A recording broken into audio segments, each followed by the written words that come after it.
প্ৰগতিৰ দিশত ৰাজ্যৰ নাৰী শিক্ষা ছাত্ৰীৰ শিক্ষা ভৱিষ্যতে আৰু নহ'ব আধৰুৱা মুকলি হ'ল ধ্বজাবাহী আঁচনি নিযুত মইনা নাৰী শিক্ষাৰ প্ৰগতি আৰু বাল্য বিবাহ প্ৰতিৰোধৰ লক্ষ্যৰে ৰাজ্যত শনিবাৰৰ পৰা আৰম্ভ হ'ল ৰাজ্য চৰকাৰৰ অন্যতম ধ্বজাবাহী আঁচনি নিযুত মইনা এই আঁচনিয়ে চলিত শিক্ষাবৰ্ষত ৰাজ্যৰ 1,59,093 গৰাকী ছাত্ৰীক সামৰি ল'ব সেই মৰ্মে উচ্চতৰ মাধ্যমিক প্ৰথম বৰ্ষত অধ্যয়নৰত ছাত্ৰীয়ে প্ৰতিমাহে 1000 টকাকৈ লাভ কৰিব স্নাতক প্ৰথম বৰ্ষত অধ্যয়নৰত ছাত্ৰীয়ে প্ৰতিমাহে লাভ কৰিব 1250 টকাকৈ আৰু স্নাতকোত্তৰ পাঠ্যক্ৰমৰ প্ৰথম ষান্মাসিকৰ ছাত্ৰীসকলে প্ৰতিমাহে লাভ কৰিব 2500 টকাকৈ প্ৰতি বছৰে 10 মাহৰ বাবে ছাত্ৰীসকলে লাভ কৰিব এই ধনৰাশি আগন্তুক 3 বছৰত ৰাজ্যৰ 10 লাখ ছাত্ৰীক সামৰি ল'ব এই আঁচনিয়ে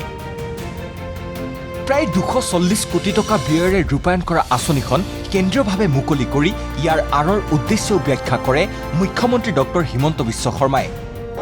অসমত এতিয়া উদ্যোগীকৰণৰ এটা পৰিৱেশ আৰম্ভ হৈছে চৰকাৰত আমি চাকৰি নাপালেও আমি কৰিব পৰা কাম লাহে লাহে অসমত সৃষ্টি হৈছে আমাক মাত্ৰ শিক্ষা সম্পূৰ্ণ কৰিব লাগে আৰু সেইবাবে এই নিযুত মইনা আঁচনিখন আমি খুব পবিত্ৰ অন্তৰেৰে আজি অসমত আৰম্ভ কৰিছো লগতে হিতাধিকাৰী সৃষ্টিৰ স্বাৰ্থত এই আঁচনিখন গ্ৰহণ নকৰা বুলিও ভাষণ প্ৰসংগতে স্পষ্ট কৰে মুখ্যমন্ত্ৰীগৰাকীয়ে কেতিয়াবা কংগ্ৰেছৰ মানুহবিলাকে কয় যে হিতাধিকাৰী সৃষ্টি কৰিছে মই কওঁ যে মই হিতাধিকাৰী সৃষ্টি কৰা নাই ভৱিষ্যত অসমক আগবঢ়াই লৈ যাব পৰাকৈ এক মানৱ সম্পদ আমি সৃষ্টি কৰিছো যোনে আমাৰ অসমখনক ভৱিষ্যতৰ দিনত আগুৱাই লৈ যাব পাৰিব সঁচা অৰ্থত এই আঁচনিখনৰ সফল ৰূপায়ণ হ'ব লাগিব ৰাজ্যত ইয়াৰ প্ৰথম আৰু প্ৰধান চৰ্তই হৈছে বাল্য বিবাহ প্ৰতিৰোধ আৰু ছাত্ৰীসকলৰ নিয়মানুৱৰ্তিতা অন্যথা নিযুত মইনা আঁচনিৰ তালিকাৰ পৰা নাম কৰ্তন হ'ব ছাত্ৰীৰ যদি কোনোবা ছোৱালীয়ে ডিগ্ৰী পঢ়ি থাকোতে বিয়া হৈ যায় তেতিয়াও এই পইচাটো পোৱা নাযাব কাৰণ এই পইচাটো আমি এই কাৰণে দিছো যাতে ডিগ্ৰীলৈকে আমি বিয়াত নবহো কিন্তু ইউনিভাৰ্চিটিত পঢ়া ছোৱালীখিনিয়ে বিয়াত বহিলেও বা বিয়া কৰিলেও এই বৃত্তি পাই থাকিব নিয়মানুৱৰ্তিতা মানি চলা ছাত্ৰীসকলে প্ৰথম বৰ্ষতেই নহয় পৰ্যায়ক্ৰমে শিক্ষা সাং নোহোৱা পৰ্যন্ত প্ৰতি মাহৰ 11 তাৰিখে নৱেম্বৰৰ পৰা ডিবিটি যোগে লাভ কৰিব এই পুঁজি অৱশ্যে অক্টোবৰ মাহৰ কাৰণে ছাত্ৰীসকলে লাভ কৰিব চেক 11 বজাত বেংকত এই টকাখিনি 11 তাৰিখে জমা হৈ যাব 11 তাৰিখে যিটো টকা বেংকত সোমাব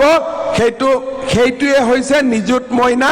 আৰু তোমালোকৰ একাউণ্টতে এই টকাটো সোমাব বেলেগৰ একাউণ্টত এই টকাটো নোসোমায় ইফালে যিসমূহ ছাত্ৰীৰ নাম নিৰ্দিষ্ট পৰ্টেলত আপলোড হোৱা নাই সেইসকলক শীঘ্ৰেই যাৱতীয় প্ৰক্ৰিয়া সম্পন্ন কৰাৰ আহ্বান শিক্ষামন্ত্ৰী ডাক্তৰ ৰণোজ পেগুৰ আৰু যিসকল ছাত্ৰী এতিয়া বাদ পৰি গৈছে তেওঁলোকৰ নাম পৰ্টেলত আপলোড হোৱা নাই তেওঁলোককো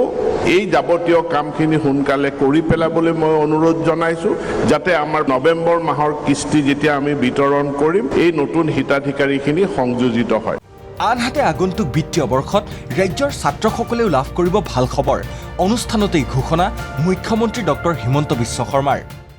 আৰু এইবাৰ বাজেটত ছোৱালীৰ কাৰণে নহয় ল'ৰাৰ কাৰণেও মই এটা ভাল আঁচনি আনিম মই চিন্তা কৰি আছো যে কি আঁচনি দিলে ল'ৰাবিলাকেও ভাল পাব ল'ৰাবিলাকেও কলেজত পঢ়ি থাকিব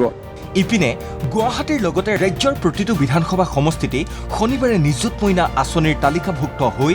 বাৰুকৈ আহ্লাদিত ৰাজ্যৰ ছাত্ৰী সমাজ ভাল লাগিছে বহুত ভাল লাগিছে কিতাপ কিনিম আৰু অহা যোৱা ভাড়াটো ওলাব চৰকাৰক মানে বহুত ধন্যবাদ দিছোঁ ভাবিছোঁ যে এইটো এটা ভাল মানে আঁচনি গ্ৰহণ কৰিছে মামাই তো ভাল লাগিছে আৰু সকাহ পাম আৰু যিবিলাক খৰচ লাগে অহা যোৱাত নহ'লে কিছুমান কিতাপ পত্ৰ কিনিবৰ কাৰণে সেইবিলাকৰ কাৰণে সুবিধা হ'ব কিনিব পাৰিম নিজে বেলেগক সুধিব নালাগে আৰু ভাল লাগিছে কাৰণ আগতে এনেকুৱা এটা আঁচনি অহা নাছিলে মই কিতাপ পত্ৰ কিনিম তাৰ লগতে মানে স্বাস্থ্যৰ অলপ যতন ল'ম ভিডিঅ' জাৰ্নেলিষ্ট দিব্যজ্যোতি বনিয়াৰ সৈতে বিৰুৎপল খেঞ্চুৱাৰ ৰিপৰ্ট ND24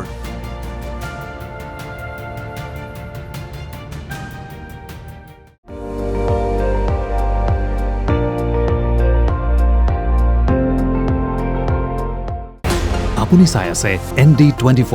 সৰ্বশ্ৰেষ্ঠ নহয় সৰ্বোত্তমৰ দৌৰত।